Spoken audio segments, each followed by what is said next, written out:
السلام عليكم ورحمة الله وبركاته.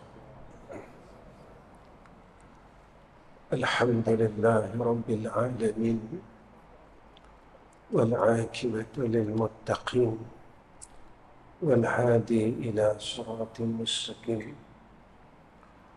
أشهد أن لا إله إلا الله وحده لا شريك له، وأشهد أن محمدًا عبده ورسوله. اللهم صل على سيدنا محمد وعلى آله وصحبه وسلم. اللهم لك الحمد وإليك المستكان، وأنت المستعان، ولا حول ولا قوة إلا بالله العلي العظيم. ونستعينك على فسد فينا، ونسألك صلح أمرنا كله.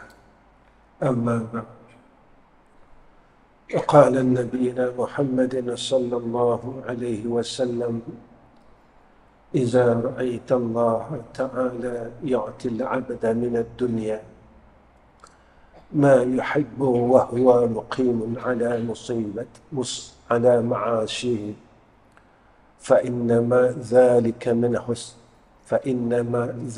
من حسن إدراجه. Pertama sekali kita panjatkan puji dan syukur kepada Allah Subhanahu wa taala dengan hidayah dan taufik serta pertolongan daripada Allah Subhanahu wa taala dan ketentuan yang baik daripada Allah. Dan inilah permintaan kita pada setiap salat dan setiap hari. Ihdinas siratal mustaqim. Dan permintaan kita pada salat subuh, Allah bahdina fi man hadait. Kita sentiasa meminta hidayah demi hidayah daripada Allah. Mudah-mudahan Allah mengekalkan hidayah ini atas kita. Kita bersyukur kerana kita sering berada di dalam majlis ilmu. Mudah-mudahan dengan asbab majlis ilmu yang kita selalu hadiri, kita menjadi asbab dapat rahmat daripada Allah Subhanahu wa taala. Seseorang yang mengaji ilmu tauhid, jika dia tidak boleh mentauhidkan Allah, bermakna ilmu dia itu sia-sia. Seseorang yang mengaji ilmu fiqh, tetapi dia tidak boleh menyempurnakan syariat daripada Allah, maka ilmu fiqh dia sia-sia. Seseorang yang belajar ilmu tasawuf, tetapi ilmu tasawuf itu tidak boleh menjadi asbab untuk membimbing rohani yang menjadi insan yang baik pada sisi Allah, sehingga kita mencapai satu tempat yang disebut oleh Allah dalam Al-Quran: Ya ayyatuhan nafsul mutmainnah, irji'i ila rabbiki radiyatan mardiyah, fadkhuli fi ibadi wadkhuli jannati. Maka ilmu tasawuf kita sia-sia. Orang yang tahu saja, tuan-tuan, tidak memberi keuntungan. Kerana ada orang yang tahu, yang disebut oleh Nabi, masih dihumban di dalam neraka Allah. Sebab itu, apa yang disebut oleh Allah dalam Al-Quran, innama yakhshallaha min ibadihil ulama. Orang yang takut kepada Allah di kalangan orang alim, kata Allah.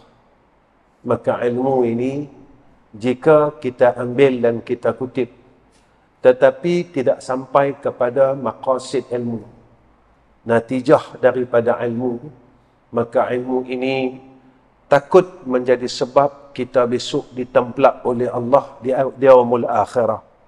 Dan ini janji Nabi. Nabi sebut dalam masalah hadis tentang Al-Quran. Al-Quran hujjatul lak wa alaika, kata Nabi. Quran ini boleh menjadi syafaat, dan dia juga boleh menjadi laknat atas orang yang mempunyai Al-Quran. Begitulah ilmu, tuan-tuan.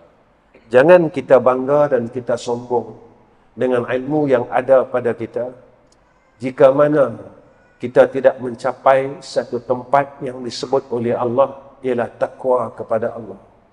Sebab itu perkara ini apabila kita lihat seolah-olah kita mengambil ringan dalam masalah takwa. Cuba kita fikir, kenapa takwa ini menjadi wasiat dalam Al-Quran? Cuba kita fikir balik. Kenapa takwa ini menjadi wasiat setiap minggu di atas mimbar ini oleh khatib? Usikum wa iyaya bittaqwallah.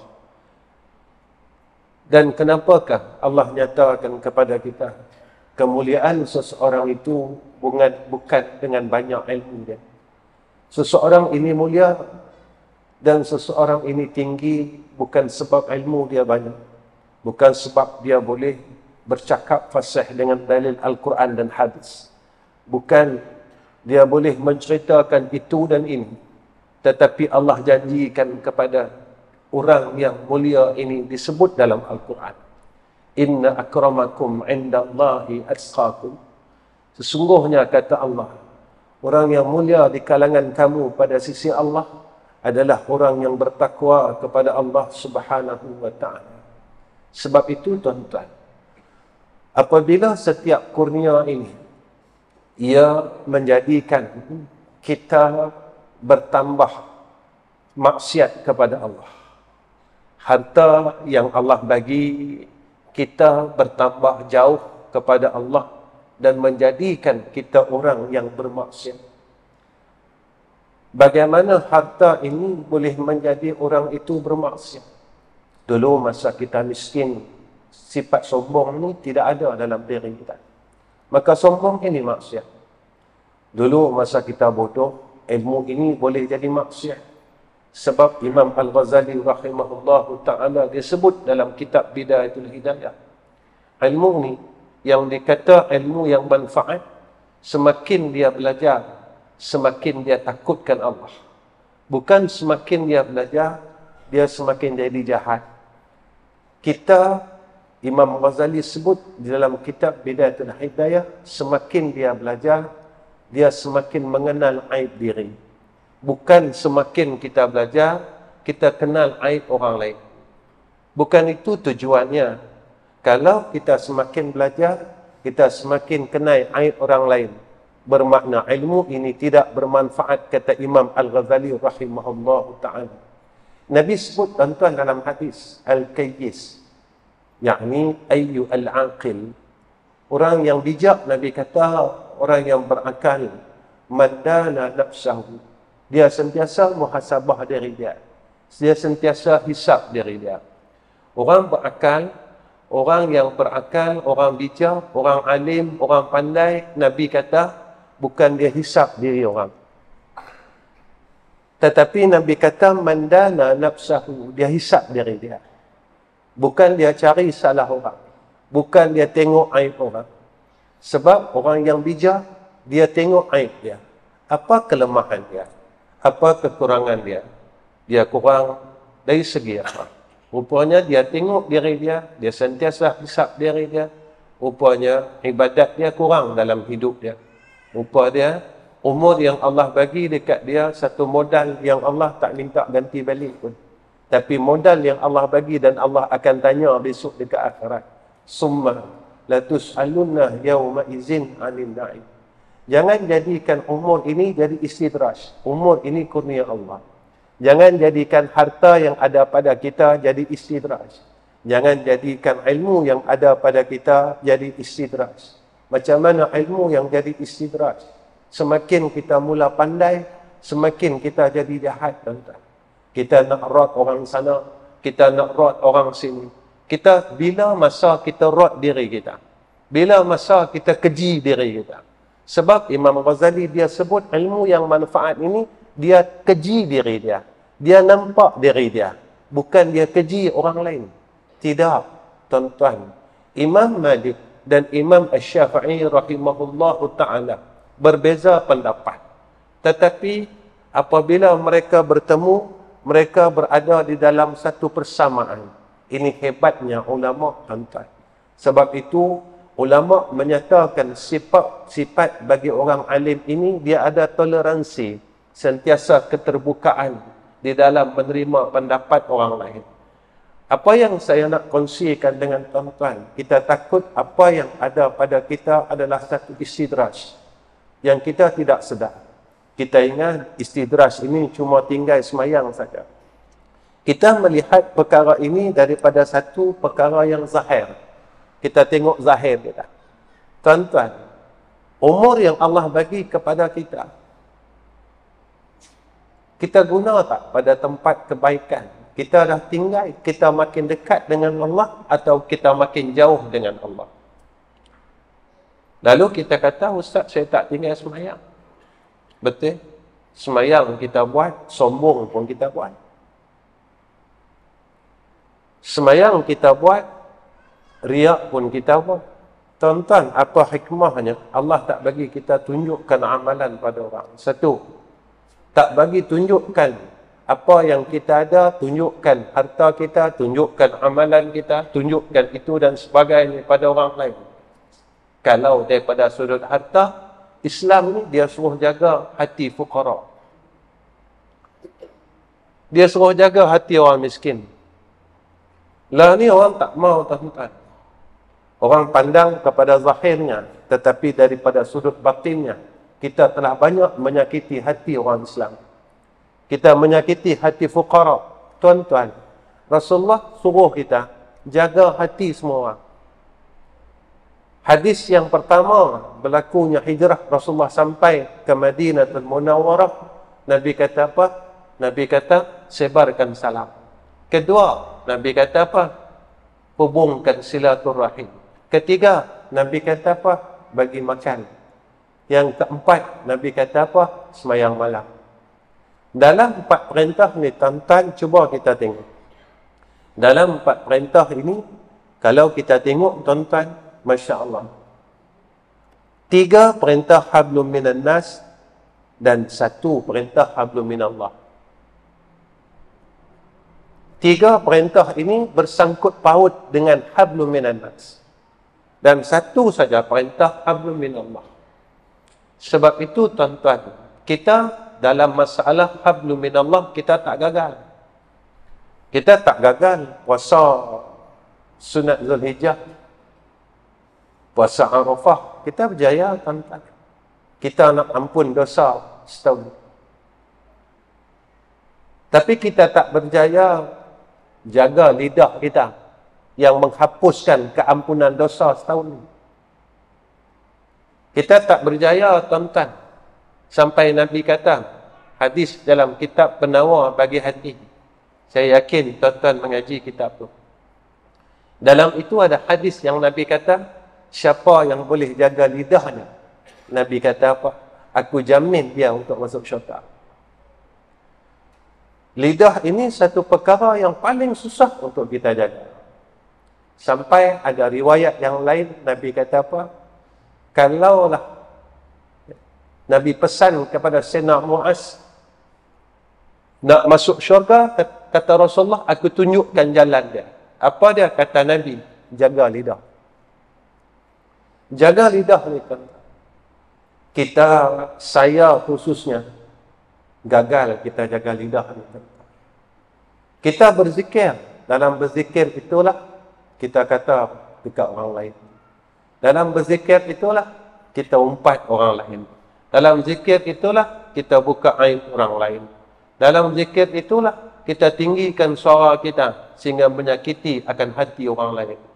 Dalam zikir itu jugalah kita memaki akan orang lain.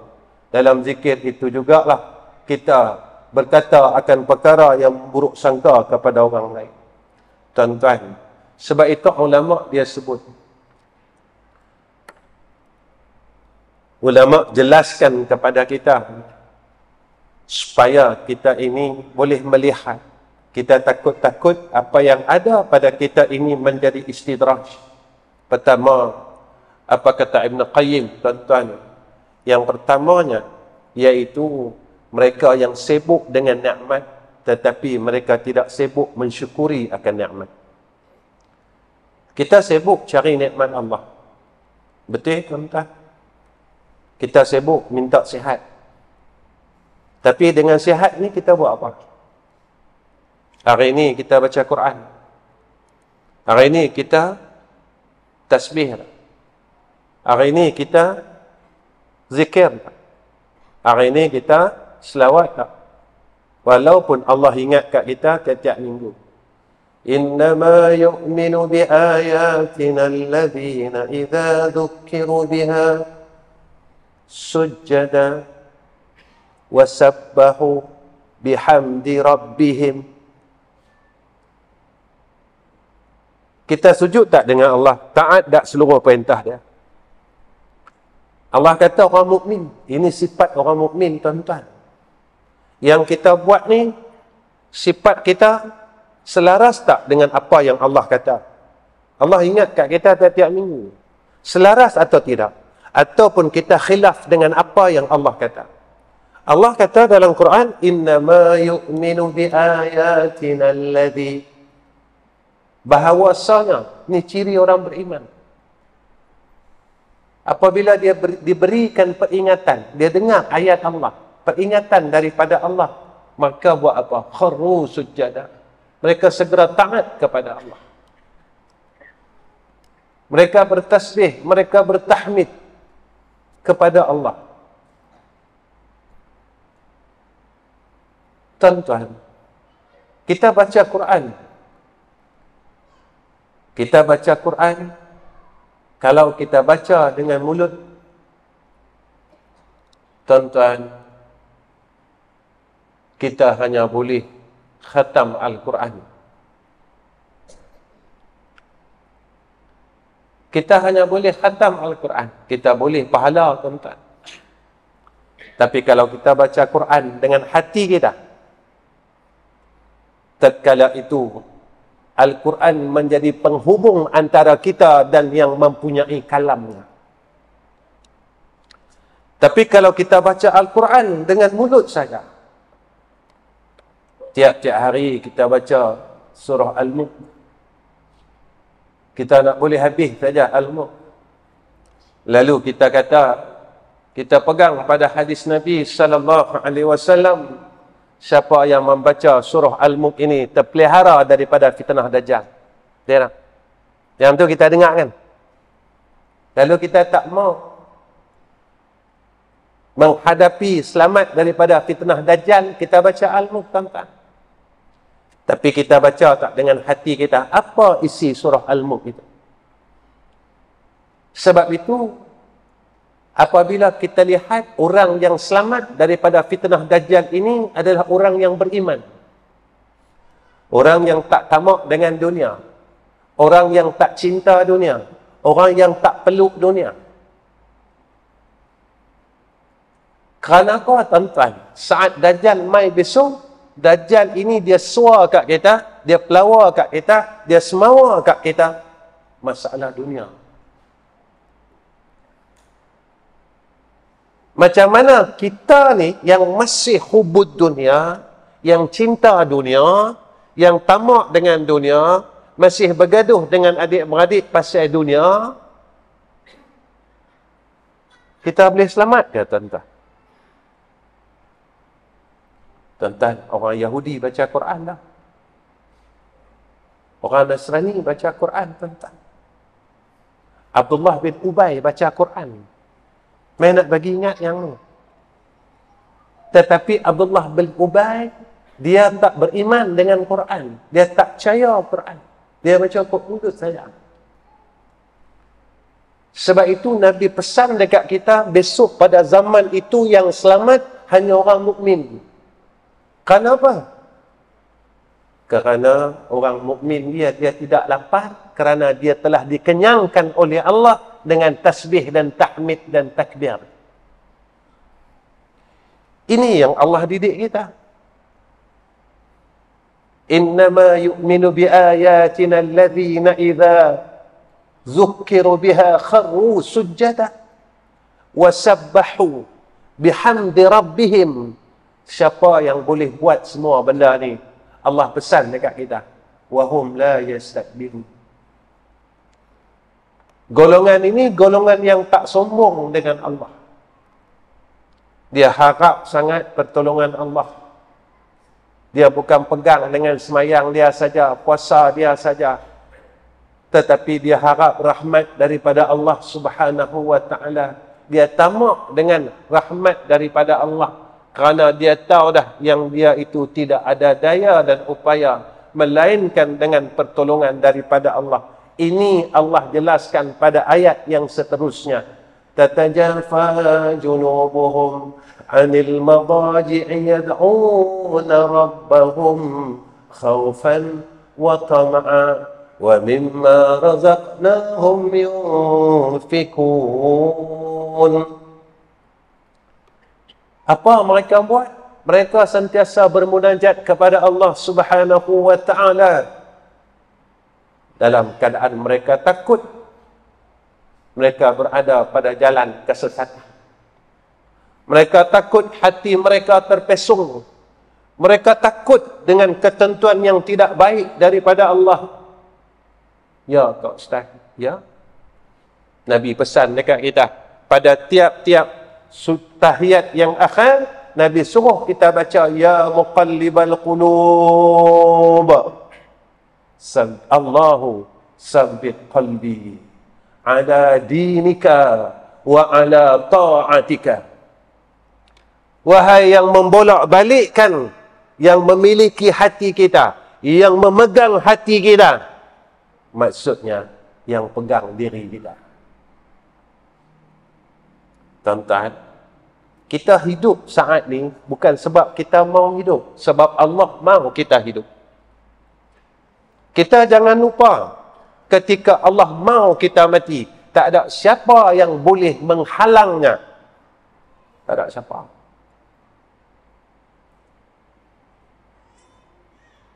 Kita hidup bukan sebab kita sihat, tuan-tuan. Kita boleh main masjid, kita boleh semayang, bukan sebab kita mau,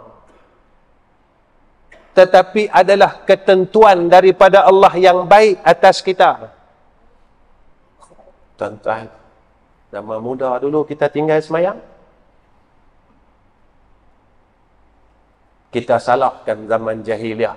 Jahil apa, tuan-tuan? Kita tahu tinggal semayang itu berdosa. Masa kita tinggal semayang dulu, kita tahu cara nak semayang. Masa kita tinggal semayang, kita tahu semayang itu wajib dan tinggal semayang itu berdosa. Masa kita tinggal semayang dulu, kita tahu as-salatu imaduddin faman aqamaha aqamaddin wa man tarakaha faqad hadamaddin. Sebab apa? Sebab itu Nabi suruh kita baca pada tiap-tiap tahiyat yang akhir, Ya muqallibal qulub, tsabbit qalbi Allah ala dinika. Tetapkan hatiku, Ya Allah, atas agama. Kerana apa kita minta Allah tetapkan hati kita atas agama, atas iman dan Islam? Sebab ada orang yang hidupnya Islam, matinya kafir. Dan ada orang yang hidupnya kafir, matinya Islam. Sebab itu Allah ingatkan kita, tatajafa junubuhum anil madaji'i yad'una rabbahum khawfa. Dia takut dengan Allah. Ya Allah, jangan kau lah bolak-balikkan hatiku. Serang, kau berikan aku iman dan Islam. Jangan kau cabut akan imanku tatkala akhir hayatku. Ini orang mukmin yang Allah ajar. Tapi saya tanya diri saya, dan tuan-tuan tanyalah diri tuan-tuan, bila kita ada rasa takut iman kita Tuhan cabut? Sebab apa? Perasaan ini tidak ada dalam diri kita kerana kita kata kita akan mukmin sampai akhir hayat. Sebab itu Allah sebut dekat kita khaufan wa tama'a. Tamak dengan rahmat Allah. Kita takut dengan Allah, kita tamak dengan rahmat Dia. Jadi kita buat baik ni untuk awak, untuk kita dapat rahmat dia. Sebab apa? Sebab kita telah habiskan umur kita, masa silam kita penuh dengan kebencian dia. Kita telah habiskan masa muda kita penuh dengan kebencian Allah. Maka saat saki-baki umur inilah kita berharap dan kita tamak serta kita menagih rahmatnya. Tuan-tuan, masa silam kita tak tengok pun Quran, kita tak pegang pun Quran, kita tak peduli pun Quran. Masa muda kita dulu, kita tak peduli pun tasbih, kita tak baca pun selawat, kita tak baca pun tahlil. Maka umur yang ada dekat kita ni, kita tak tahu ada berapa hari lagi. Tak ada siapa tak baki daripada umur ni, tak ada siapa pun tak. Allah rahsia dekat kita. Sebab itu Nabi sebut pada hadis yang seterusnya, al-kayyisu man dana nafsahu wa amila lima ba'dal mauti. Orang ada akal, orang bijak, orang alim, Nabi kata dia akan beramal bagi barang selepas kematian dia.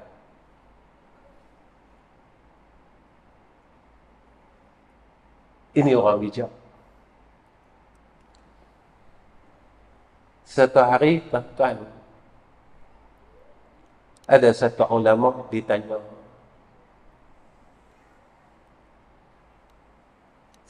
engkau mengaji lama dah, kau dapat apa?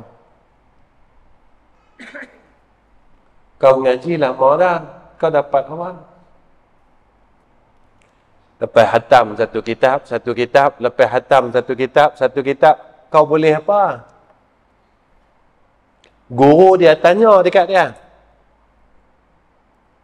mengaji dengan aku 30 tahun dah, kau boleh apa? Dia kata, wahai guru, aku boleh beberapa perkara. Satunya dia kata,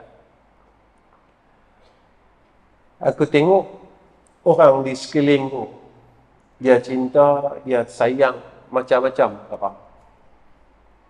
Tapi benda yang dia sayang ni semua dia tinggalkan. Dia sayang letak, dia sayang rumah, dia sayang duit, dia sayang bendang, contoh. Dia bendang banyak relung bendang. Dia sayang sampai bergaduh, tuan-tuan. Sampai masa-masa muka, sampai putus silaturahim. Walaupun ada hadis mengatakan orang yang memutus silaturahim lebih 3 hari, maka terangkat rahmat dalam hidup dia. Tak apa, tak ada rahmat, tak apa. Janji boleh tanah bendang kat aku.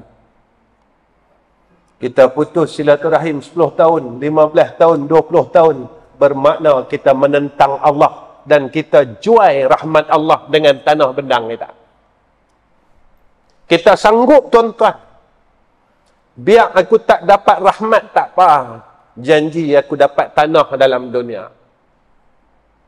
Walhal tanah tu kita akan tinggalkan, tuan-tuan, dan kita akan minta sedikit ruang di tanah wakaf.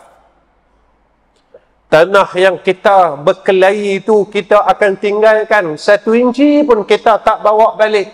Dan kita akan menumpang di tanah wakaf.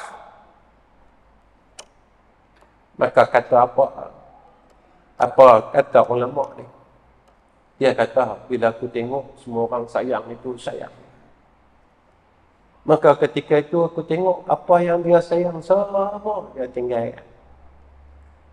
Maka aku memilih kasih dan sayang pada yang takkan tinggalkan.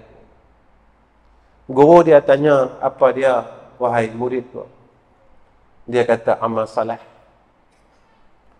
Amal saleh ni dia takkan tinggalkan saya, wahai guru, waktu aku senang dan waktu aku susah. Bila masa kita susah, tuan-tuan, bila kita duduk dalam liang. Bila kita duduk dalam liang, kita susah. Bila kita duduk dalam liang, kita akan duduk sorang-sorang. Bila kita duduk dalam liang satu rumah yang gelap, dan saat Rasulullah lalu di atas perkuburan, Rasulullah menangis tuan-tuan. Kita disebut oleh Ibrahim bin Adham, kenapa hati kita ini terlalu kasar? Kenapa hati kita ini terlalu kerah?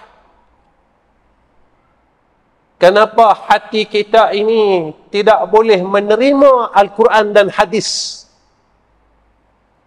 Kenapa hati kita ini walaupun setiap hari kita mendengar Al-Quran, tetapi hati kita tidak boleh dilembutkan dengan Al-Quran?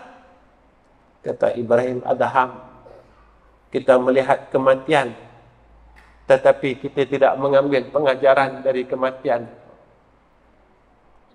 Sayyidina Abu Bakar satu hari dia lalu di tepi perkuburan. Berhenti Sayyidina Abu Bakar. Sayyidina Abu Bakar buat apa tuan-tuan? Sayyidina Abu Bakar teriak. Sahabat yang bersama dengan Sayyidina Abu Bakar bertanya, wahai Abu Bakar, pasal apa hang menangis? Sayyidina Abu Bakar kata apa? Wahai sahabat, benarlah apa kata Rasulullah. Tempat ini adalah tempat yang menyedihkan. Tempat ini adalah tempat yang menyakitkan. Tempat ini adalah tempat kesusahan, kata Rasulullah sallallahu alaihi wasallam. Saat kita susah, tuan-tuan, amal salat tak pernah tinggalkan kita. Ni Nabi kata macam tu, bukan saya kata tuan-tuan. Bila orang hantar jasad kita, tubuh kita di liang lahat, seperti yang Allah sebut dalam surah At-Takatsur, Alhaakumut takatsur hatta zurtumul maqabir kalla sawfa ta'lamun. Allah kata, celakalah dalam dunia, sibuk dengan letak Allah, sibuk cari dunia, sibuk bergaduh besar kata, sibuk himpun semua benda kita main. Hatta zurtumul maqabir, sampai orang bawa kita ni masuk dalam liang lahat.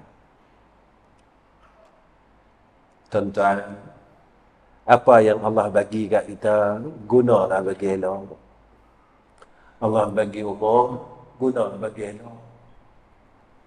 Sebab kita tak boleh patah balik lah. Umur yang kita dah guna dulu-dulu tak boleh patah balik lah tuan-tuan. Umur kita, saya rasa macam tu, saya tak tahulah tuan-tuan. Saya rasa kalaulah saya boleh patah balik masa muda saya, dan saya nak patah balik dan saya nak ubah apa yang saya buat masa muda dulu. Saya nak U-turn balik. Kalau boleh. Tapi tak boleh. Saya tak tahu tuan-tuan rasa macam tu ke tak? Saya rasa macam tu. Kalaulah saya boleh patah balik, saya nak patah balik, dan apa yang saya buat pada zaman muda dulu, saya tak mau buat. Tapi tuan-tuan, kita tak boleh patah balik. فَمَنْ يَعْمَلْ مِثْقَالَ ذَرَّةٍ خَيْرًا يَرَهُ وَمَنْ يَعْمَلْ مِثْقَالَ ذَرَّةٍ شَرًّا يَرَهُ. Kita tanggung lah. Kita tanggung. Betul kesalahan kita. Cuma bila kita dah berumur macam ni, kita harap apa? Kita harap, ya Allah, tolonglah ampunkan dosa. Ya Allah, tolonglah ampunkan dosa lidah kami. Lidah yang tak berhenti kata keburukan orang. Daripada muda, ya Allah. Daripada umur aku muda, sampai umur aku tua lagi. Aku masih gagal lagi untuk jadikan lidah aku ini seperti mana lidahnya orang saleh. Tuan-tuan, kalau nak cari kawan yang lidahnya saleh. Mana kawan lidah yang saleh? Ni kata ulama. Tatkala dia bersama dengan kita, lidahnya menceritakan tentang Allah. Ni cari kawan sini. Tatkala dia bersama dengan kita, lidahnya menceritakan tentang Allah. Dan tatkala ia bersama dengan Allah, lidahnya menceritakan tentang kita.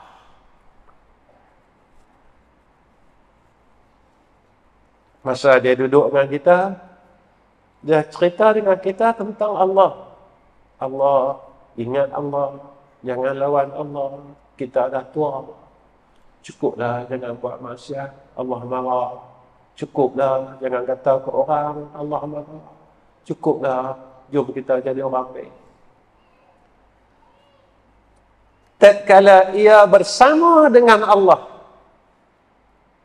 dia cerita tentang kita. Ya Allah, aku ada kawan nama dia Fulan bin Fulan. Tolonglah jadikan dia orang baik. Ya Allah, aku ada adik-beradik seramai 13 orang. Tolonglah jadikan adik-beradik aku orang baik. Dalam dunia mereka adik-beradik aku, ya Allah, mudah-mudahan kami dapat berhimpun di dalam syurga dalam tempat yang sama. Ini tuan-tuan lidah orang yang saleh. Tatkala ia bersama dengan kita, dia menceritakan tentang Allah. Dan tatkala ia bersama dengan Allah, dia menceritakan tentang kita. Kalau kita ada kawan macam tu, untung tuan-tuan.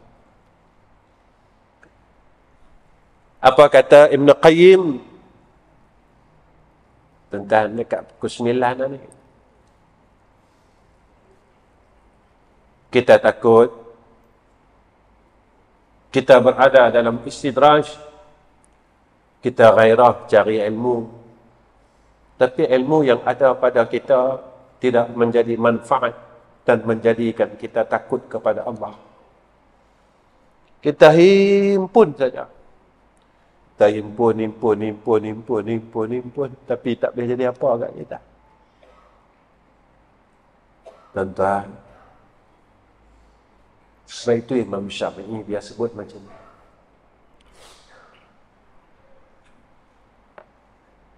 Satu gantang adab lebih baik dari secupak ilmu. Kenapa Imam Syafi'i sebut macam tu? Sebenarnya adab itulah orang yang beramal dengan ilmu dia. Orang yang beradab dengan ilmu adalah orang yang memelihara akan adab-adab ilmu. Itu kalau kita mengaji kitab ta'lim muta'lim, kitab ayyuhal walad, dia sebut orang mengaji ni kalau dia gagal semayang malam, dia orang gagal. Orang ahli ilmu ni kalau dia gagal semayang malam, dia orang yang gagal. Bila sebut semayang malam ni tuan-tuan, saya teringat kisah hidup saya tahun 93 tu. Saya nak pergi sambung mengaji tuan-tuan. Tak mengaji pun. Saya nak pergi sambung, bukan sambung, saya nak pergi mengaji. Saya nak pergi mengaji masa tu di Makkah Mukarramah. Saya ingat lagi peristiwa ni masih segar dalam ingatan. Flight saya siang. Jadi malam tu, subuh masa tu 5.45. Saya naik masjid pukul 5.30. Dan saya naik 5.30, saya semayang tahajud 2 rakaat. Masa saya semayang di tentang almarhum orang tua saya, tentang kenaikan almarhum Ustaz Razali Hasbullah. Dia ambil kayu semambu besar ni tentang. Masa tu umur saya 23 tahun.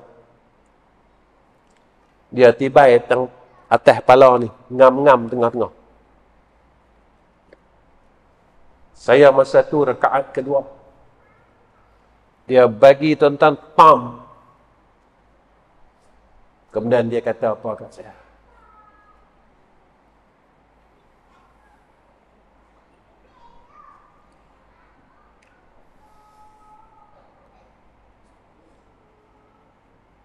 Dia kata, nak jadi ulama macam mana? Hang nak jadi orang alim macam mana kalau hang tak boleh bangun malam? Dia kata. Mana ada orang alim yang semayang tahajud 15 minit lagi nak masuk subuh, dia kata. Saya ingat lagi tuan-tuan.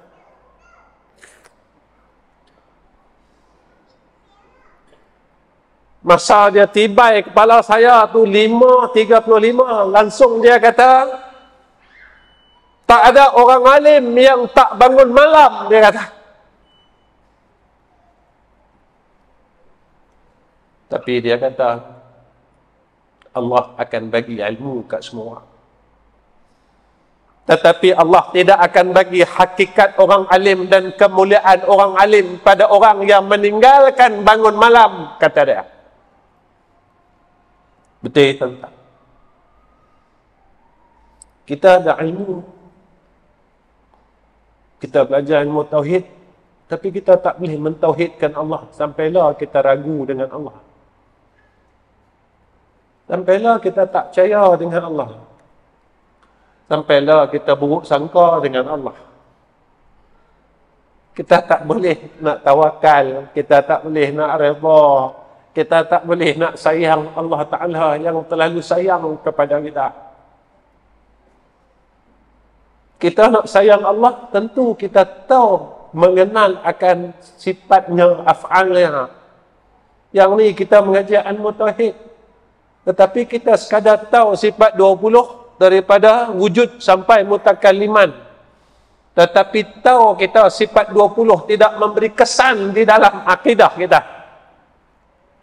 Tak jadi apa-apa, tuan-tuan. Ilmu tauhid yang kita mengaji tidak menjadi apa-apa kepada kita.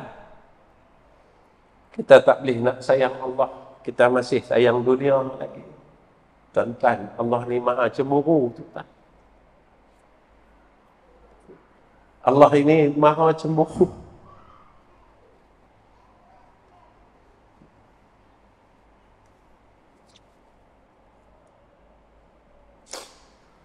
Sebab itu kita tak dapat apa yang Allah bagi kepada kekasih-kekasih kita. Saya tanya diri saya, tuan-tuan. Saya umur hampir 55. Berapa kali saya jumpa Lailatul Qadar? Kalau kita tengok sejarah Nabi, sahabat-sahabat, ulama-ulama, semua mereka, Imam Syafi'i, Imam Ghazali cerita pengalaman mereka jumpa Lailatul Qadar.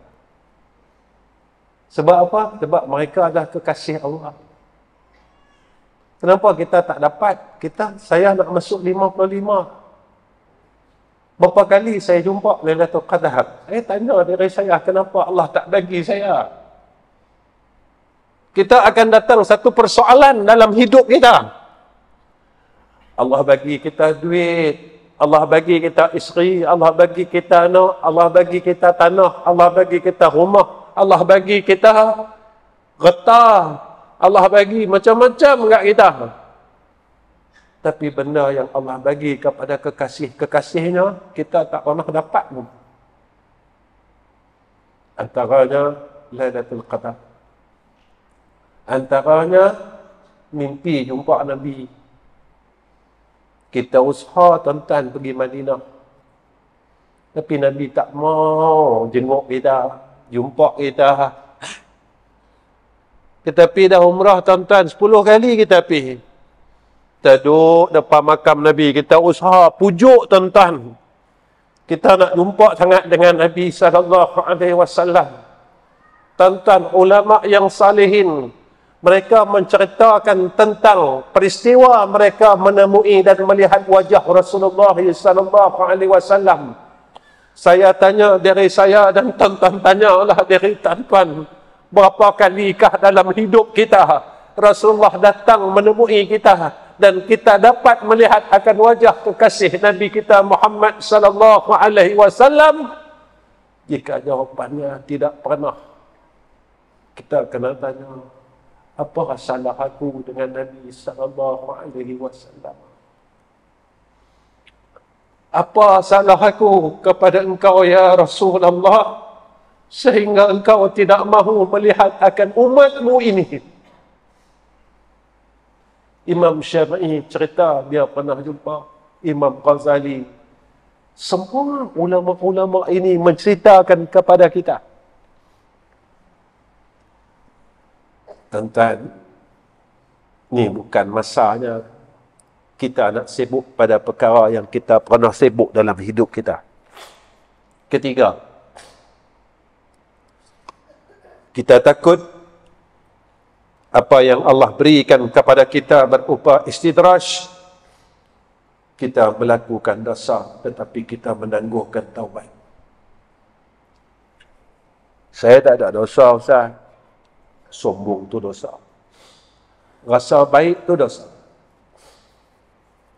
Masa kita bodoh dulu, kita tak pandai nak bodohkan orang. Masa kita tak tahu dulu, kita tak pandai nak cari salah orang.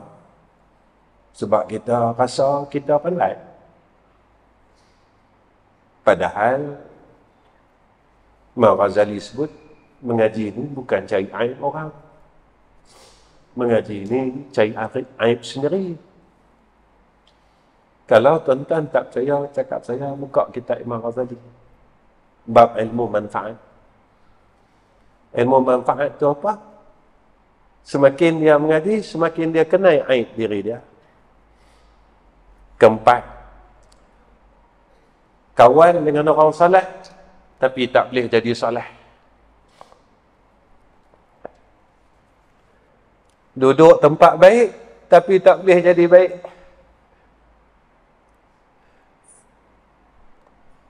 Tuan-tuan, masjid ni tempat baik. Kenapa hati kita masih pecah?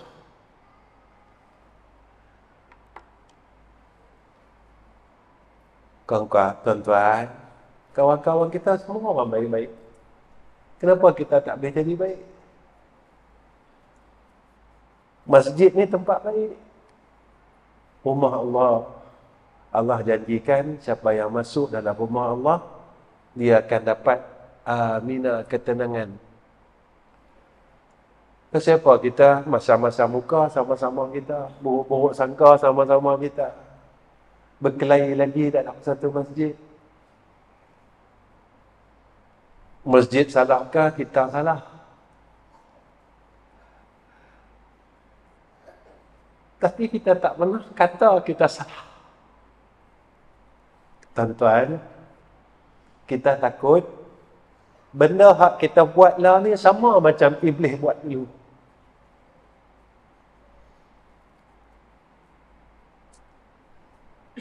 Kita kata orang masjid salah.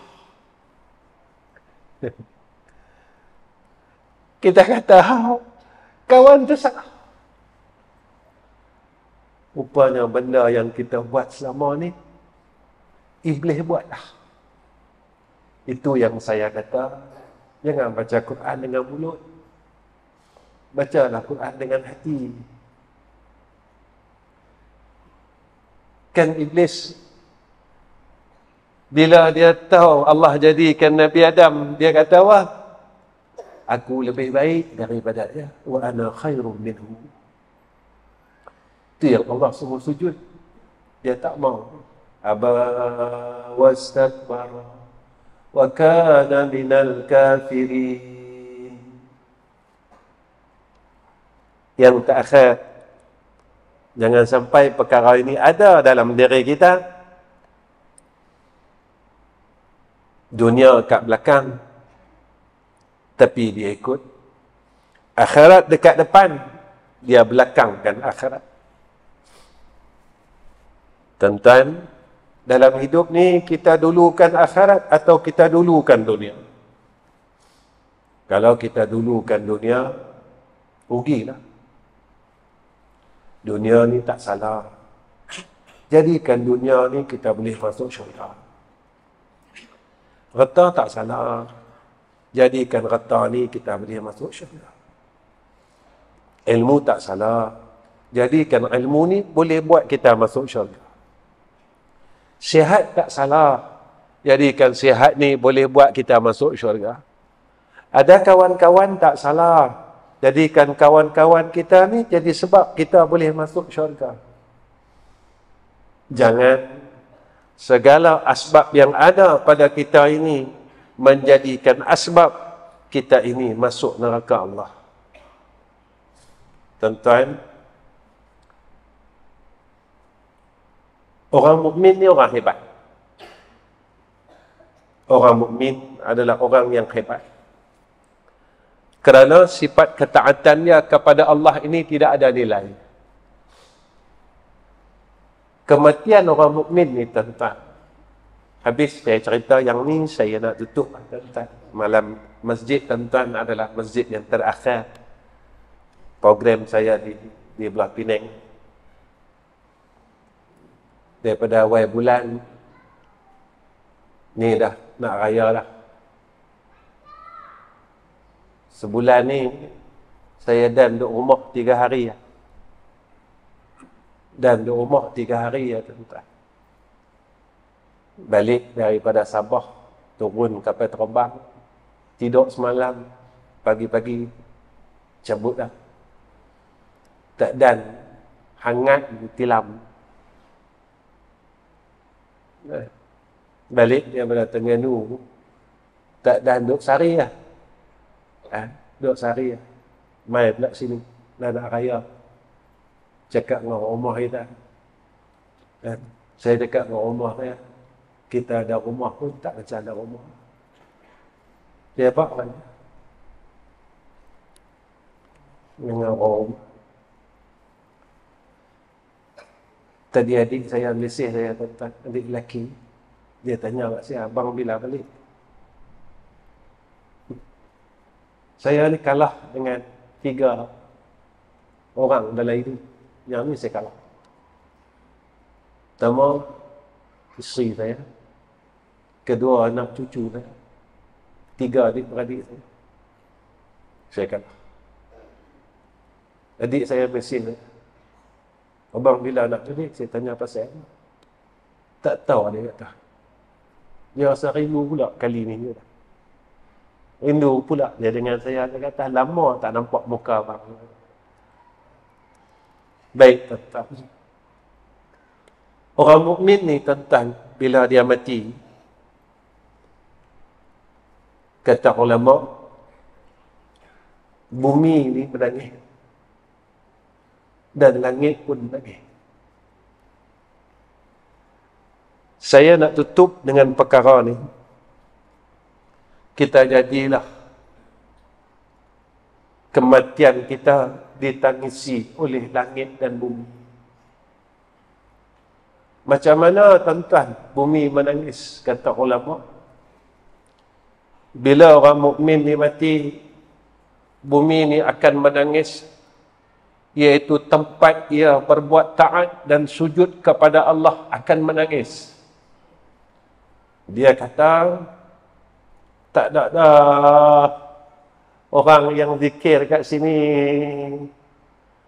Tak ada dah orang yang bangun malam dekat sini.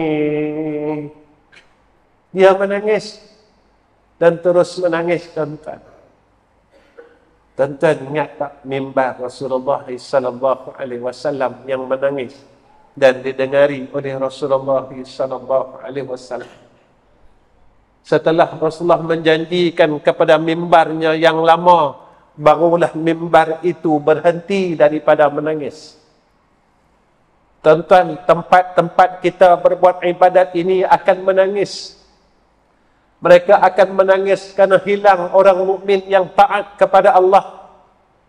Jadikan rumah kita, tuan-tuan, saat kematian kita, maka bekas-bekas di dalam rumah kita, bekas kita sujud, bekas kita baca Quran, bekas kita bertasbih, mereka akan menangis di hadapan Allah. Ya Allah, aku telah kehilangan seorang hamba-Mu yang saleh. Ni sama apa yang ulama sebut dan apa yang berlaku ke atas Sayyidina Rasulina Muhammad sallallahu alaihi wasallam. Masa Nabi boleh mimbar baru, ketika itu Nabi mendengar satu tangisan seperti mana tangisan seorang anak kecil. Rasulullah berhenti, tuan-tuan. Rasulullah dapati bunyi tangisan itu daripada mimbar Nabi yang lama. Rasulullah tanya, "Pasal apa menangis?"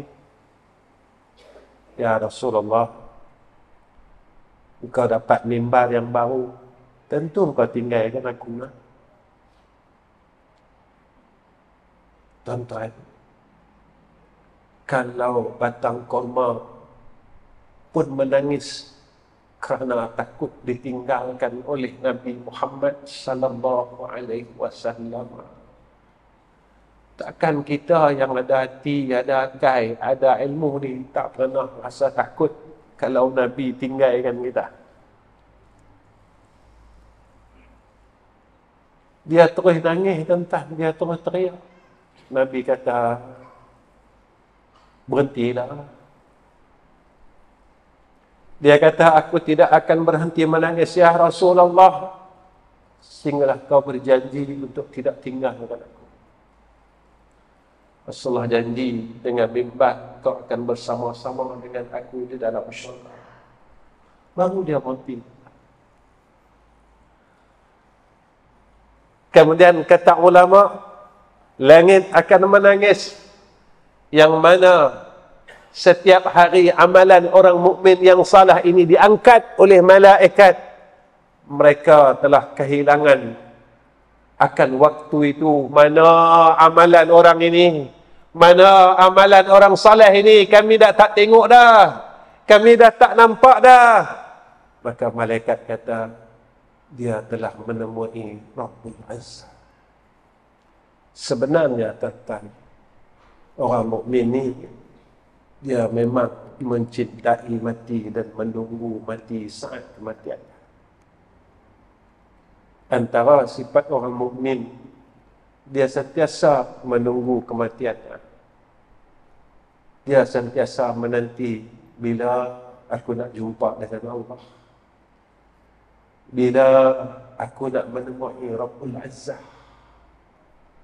Orang mukmin ni, tuan-tuan, tanda keimanan salah satu, dia sentiasa merindui saat kematiannya. Dia sentiasa menunggu saat pertemuannya dengan Allah, kerana hatinya terlalu rindu dengan Allah Subhanahu wa ta'ala. Tuan-tuan, saya rasa cukup setakat ini pertemuan saya dengan tuan-tuan. Saya minta maaf, saya minta ampun dengan seluruh jamaah Masjid Pementang Janggut ini. Jika apa yang tuan-tuan harapkan daripada saya, tuan-tuan tak dapat, sebab saya bukan orang alim, tak macam ustaz-ustaz yang lain. Jadi saya minta maaf. Cuma pada akhir kuliah ini, saya harap tuan-tuan tolong doakan supaya saya dapat mati husnul khatimah. Itu yang saya minta daripada semua jamaah semua. Tolonglah doakan saya dan anak saya, kami dapat mati husnul khatimah. Itulah permintaan saya, tuan-tuan. Dan yang terakhir, seperti mana kata Tuan Pengurusi kita, Al-Fadil Ustaz kita, yang mana sekarang saya sedang menyiapkan masjid di madrasah di Kuala Terengganu. Masjid tu, tanah itu tuan-tuan saya baru terima dalam setahun. Dan sekarang kami dalam proses buat masjid. Luas dia 11,000 kaki persegi. Alhamdulillah dah siap hampir 90%.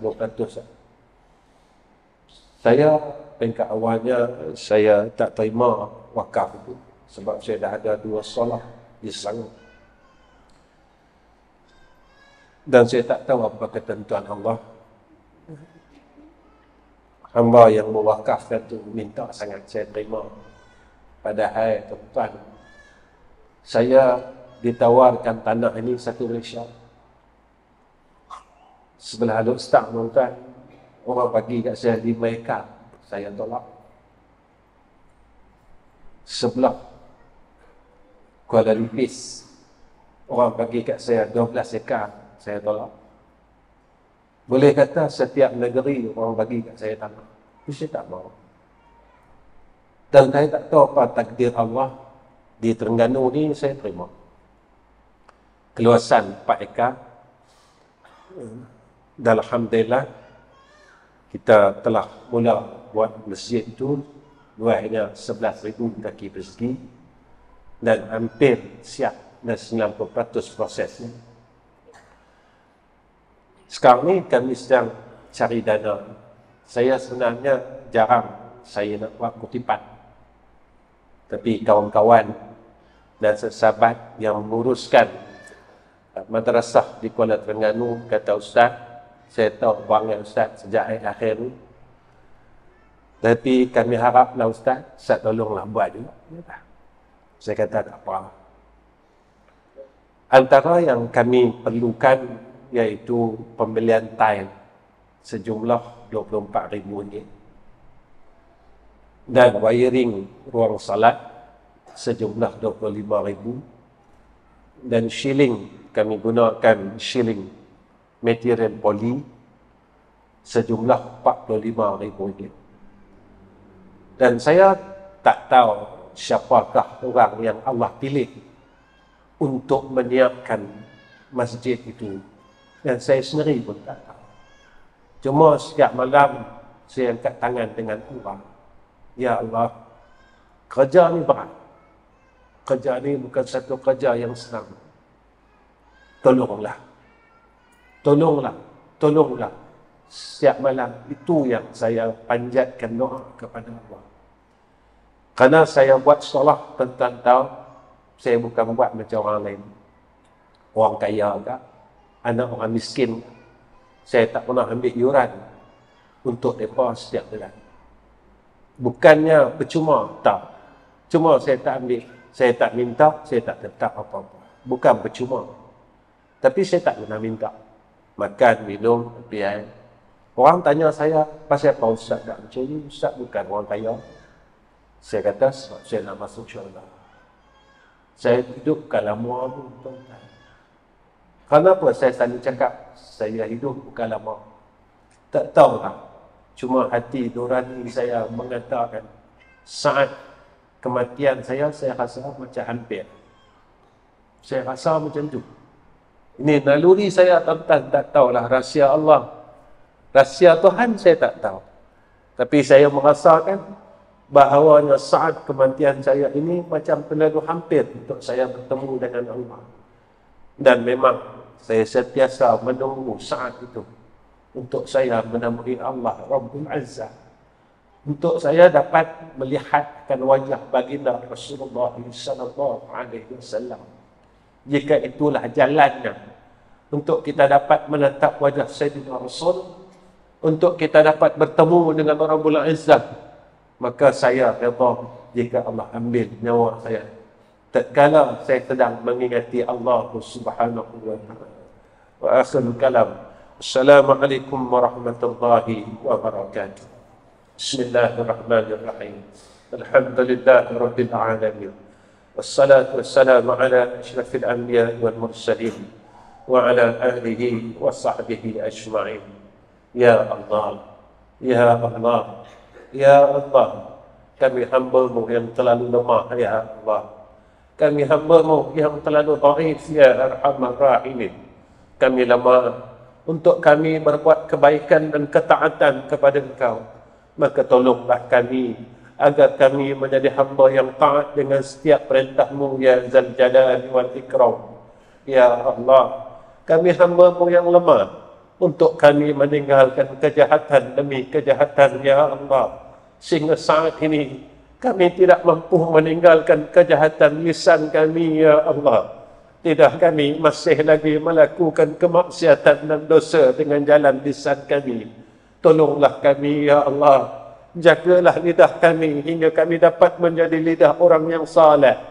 Ya Allah, Ya Allah, Ya Allah. Jika Engkau tidak bantu kami, Ya Arhamar Rahimin, kami khawatirkan kami berada dalam kebinasaan dan kecelakaan, Ya Zal Jalali wal Ikram. Ya Allah, kami tidak mampu untuk diazab dengan neraka-Mu, Ya Arhamar Rahimin. Ya Allah, kami tidak akan tahan menerima azab neraka Jahannam-Mu, Ya Allah. Oleh itu kami mohon dengan rasa kehambaan kami pada malam ini, Ya Arhamar Rahimin, ampunkan dosa-dosa kami, maafkan kesalahan kami. Tolonglah, Ya Allah, Kau padamkan seluruh masa silam kami yang penuh dengan kejahatan, Ya Arhamar Rahimin, agar besok di padang mahsyar tidak ada seorang pun daripada hamba-hamba-Mu yang akan melihat segala kejahatan kami. Ya Allah, tolonglah tutup segala aib-aib kami di dunia dan di akhirat. Jangan Kau tayangkan aib kami, Ya Allah, di dunia dan di akhirat, Ya Arhamar Rahimin. Kami tidak akan mampu menanggungnya. Kami tidak akan mampu melaluinya. Ya Hayyu Ya Qayyum. Ya Allah, pilihlah kami untuk kami dapat masuk syurga Engkau. Ya Zal Jalali wal Ikram. Ya Allah, Ya Allah, Ya Allah.